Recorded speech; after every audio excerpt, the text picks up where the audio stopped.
At the top right, a member of the team MVP lost to a Cannon Rush last game, named himself after a Sonic character. He is... MVP Tails!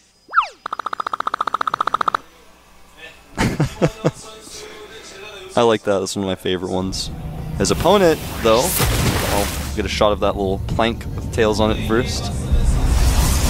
His opponent, down here at the bottom position, spawning as the blue Protoss. NS 소서 vanvanth. You'll notice right off the bat, both of these players are actually making their pylons next to the wall there, just in case their opponent goes for a Cannon Rush like we saw last game. That's the most common place to Cannon Rush from on this map. Yeah, if you can get the cannons there, you can walk up close to the Nexus just like we saw last game. But we do have Tails throwing down a early gateway once again. 10 gating and getting 12 gas, so super fast 4-gate he wants to do. And normally this build order was kind of used in the Korean 4-gate, where you mine gas until 50, pull all your probes off gas, and do a 4-gate with only zealots. You warp and pylons into your opponent's main. You just make so many pylons, you have so much extra money. He just can't stop all of your pylons from warping in. But with the new warp gate time, it's actually almost impossible to pull off a strategy like that, so we may see something different. I'm kind of curious to see what his plan is. Well, he is putting down the cybernetic score right now. Yeah, so he actually chrono boosted out a zealot and delayed his cybernetic score just a little bit. So he really wants to put the zealot pressure on with that first zealot. We've seen players do this in the past. Tails has done this. Soccer has done this. You chrono boost out your first zealot with a fast gateway, then you just go and target down probes in your opponent's base. Yeah, and as you were saying before, vanvanth is a player that is typically known for not an atypical Protoss versus Protoss. So Tails wants to get that first zealot out and be able to scout exactly what vanvanth is doing, make sure he's comfortable with the build order that he's branching out to. Exactly. So that zealot will get to the base of vanvanth around the same time that Tails' zealot gets there. He's just going to avoid the zealot though and target down probes. vanvanth with a probe sitting idly in the base, just scouting. And he doesn't need to scout around. Protoss can only build around pylons, so once you scout the exact number of pylons, you just have to scout around those. The zealots are fighting here on the ramp.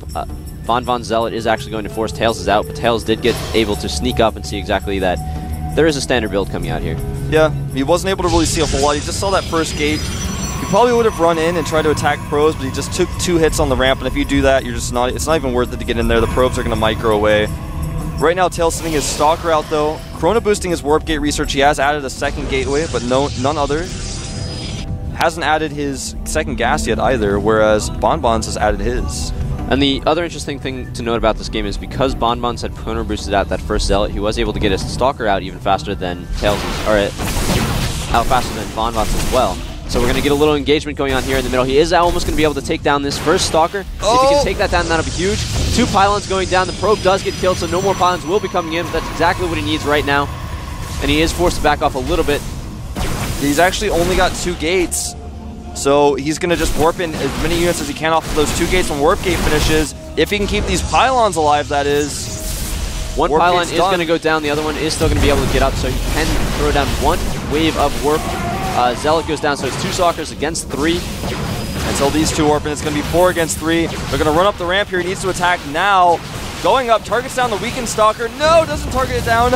There he goes, targets it down. Now he's got a huge advantage. vanvanth's warp gate is long from finishing. He went for a 13 gate, and that's why he may end up losing here right now. As soon as these warp gates are done with cooldown, he's going to get 2 more. The Stalker that's going to pop out of this gateway is going to be focused on very quickly. Here come the probes. Tails getting 2 more Stalkers in here. He's got 4 Stalkers to 0, or excuse me, 1 just came out now. The vanvanth is really not doing well right now. He doesn't have warp gate, so he can't get the reinforcements quickly enough. These probes are just dying with no defenses whatsoever. Yeah, this is going to be it. The warp gate's finishing, but 2 more Stalkers. It's going to be 5 Stalkers against 2. GG. A lot of that game came down to 10 gate versus 13 gate. That's how it goes. Imagine what it would have been like if he had 4 gates with that build. Just imagine. Yeah, that would be a lot of units being warped in, but he did want to go for the faster, aggressive play right there, and he did have the ability to transition if it didn't succeed. I like that. A lot of people just go for it. I'm one of those people sometimes when I do a build like this, I scout. Your warp gate research is a little bit late, I think. Based on when your Zealot came out, I think I'm going to hit you with these gates, even if I've only made 3. I just attack, because Stalkers, in numbers, if you only have 1 more Stalker than your opponent, especially if you have 2 more, you just win so well. It's so convincing. You crush through so fast, because Stalkers do well against Stalkers, so every single number matters a whole lot. So I like that ability. He was probably going to do a 2-gate robo, add a second gas pretty soon there, and then he was just like, no, I think I can just win. And he scouted what was going on and went for it. And did a lot of damage to that one stalker in the middle of the field. Also, the interesting thing, you were saying that it was actually a miss micro when he focused down that first stalker, didn't quite kill it, and then focused the other one first. I believe that was actually intentional, because what he was trying to do is he's bring the one stalker down very low, but if he had his next volley all on that one stalker, he would be overkilling that stalker. That's very true. That's actually a very good point. He wanted to maximize his overall DPS, so he changed to a different stalker, one volley, then switch back. And not only that, another good point about that is he was trying to go up the ramp as he was attacking. The other stalker was too far away, so he would have wasted time because you want to move and fire at the same time, stutter step your stalker. So I think that was the reason why. I think he was going to try to target it, and then it was like, no. So I thought he was going to walk by and completely miss micro. But yeah, good point. He didn't really miss micro. That was actually intentional. Good catch there, Torch. So with Protoss versus Protoss, if you're just coming into it, it doesn't look like a whole lot of interesting things are going on. But there's so many minute little details that go on to the micro between those battles that it's just, it becomes so in-depth when you look into it a bit further. You got to move your stalkers forward, target stalkers down.